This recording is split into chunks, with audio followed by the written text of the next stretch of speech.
I sounded like when I first started. My foster parents, they were like, son, please practice. Practice, practice, practice. Just don't practice while we're home. I tell this story because I believe that honor is in the spirit of a complete communication. The whole story.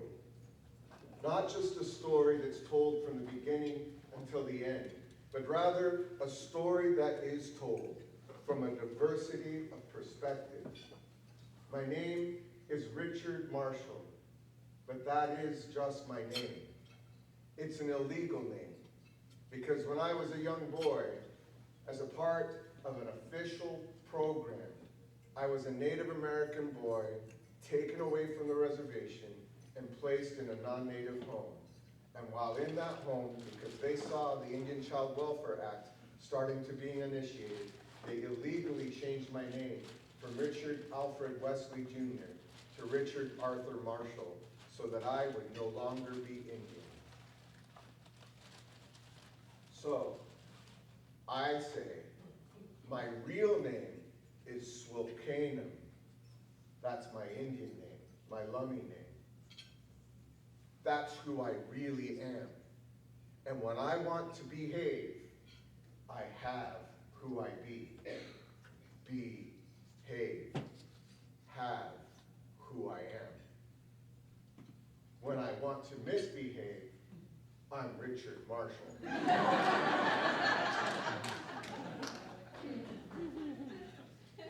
It's always good to have an out.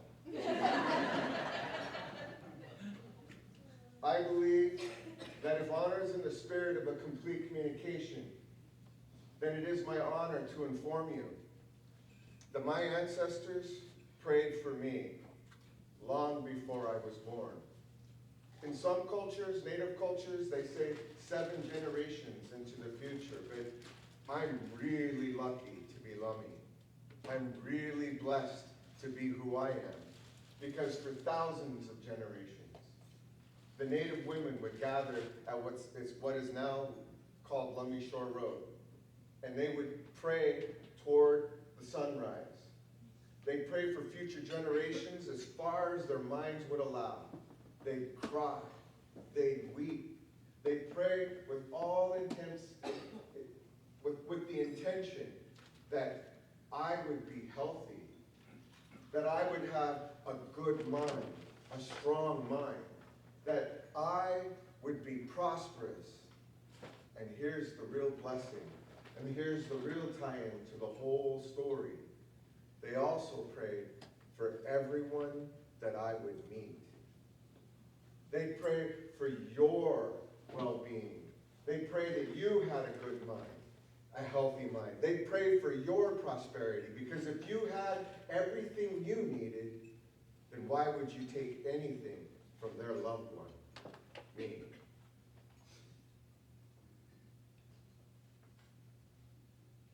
It is my honor that recognizes and acknowledges that you, my friends, are an answer to my ancestors' prayers. Your honor brings honor to everyone. Of all the things that you could be doing with your education, of all the things that you could be doing on a weekend, you've chosen this career path, this sacred path, this possibility of equality through an understanding. Through an understanding.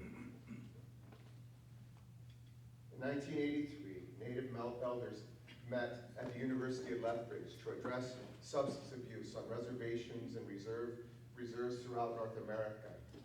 After looking at all the causes and effects of substance abuse, they concluded the hurt of one is the hurt of all, and the honor of one is the honor of all.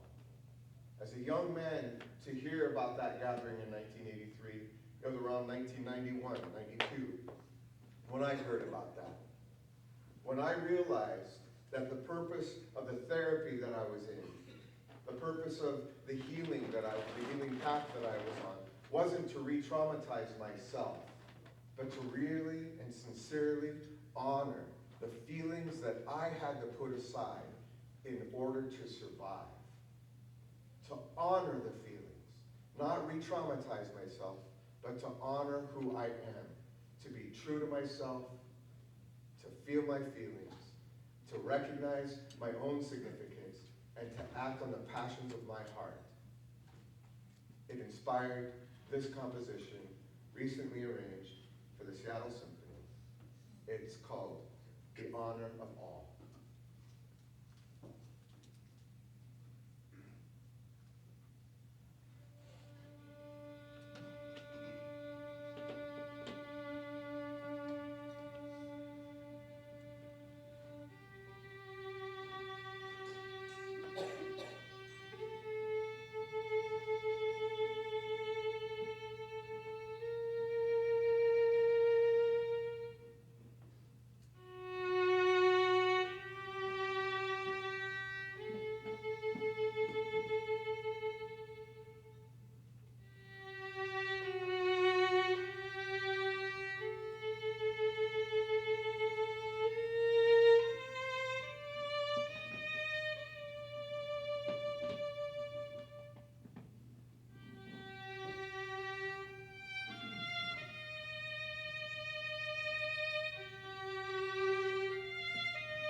And when I introduce her to my friends, that's how I say it. This is Kathy Dorr, my 4th grade teacher. She's my hero. And I mean that in every sense of the word, except one time I was at a middle school and the kid said, front row, he goes, does that mean she's a hero sandwich? And I said, no, she's not a hero sandwich.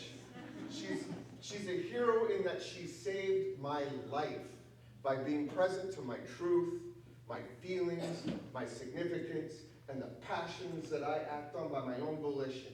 She was present to my honor before I knew what honor was. I remember the day